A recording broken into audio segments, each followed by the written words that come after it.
Over to Newcastle. Newcastle are looking to target Jarrell Konsa of Liverpool in about a £30 million deal. Could Liverpool actually include him maybe in a swap deal for Isak if they miss out on Champions League, of course, Newcastle?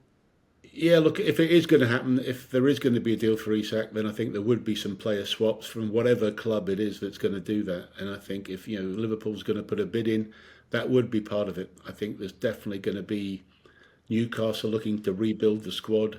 Whether he's the right one that they want from Liverpool, I've no idea. They may have to refresh their own defensive backs, as we've said. Dan Burn and their captain all getting on a bit now, so that there is need to refresh there at the back for Newcastle. Is Quanta the right one? I don't know.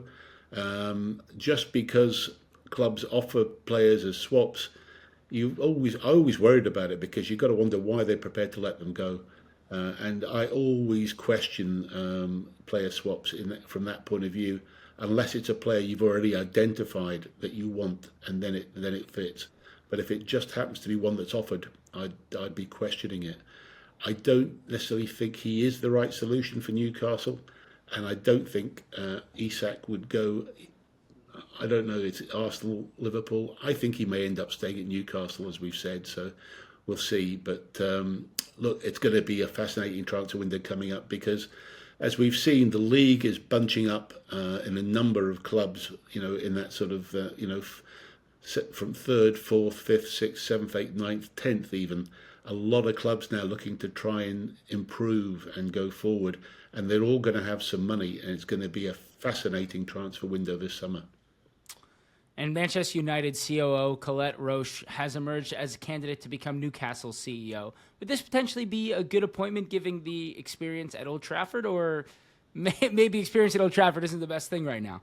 Yeah, look, the problem I think with Old Trafford experience is that you tend to be in certain silos because the club's so big.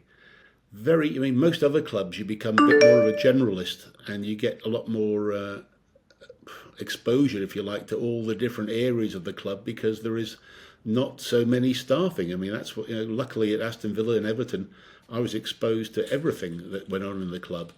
And in United, you tend to be siloed. Ed Woodward was particularly siloed into finance, because that was his experience, and couldn't really handle a lot of the football stuff.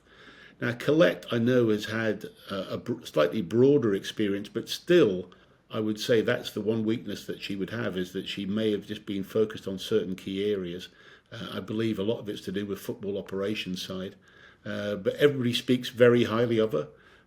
I think she's got great talent. She's had some good business experience as well, coming in before getting involved in football. So I think that will stand her in a very positive stead. I think she would be a good choice, and I think she would fit the profile quite well. She's apparently a very good diplomat and politician, and I think that will be needed with the Saudi owners. So overall, it's one of the better names that I've heard so far in terms of being linked with a job. So yes, I think she's one that certainly is on the board. But as I say, I would just caution with that experience.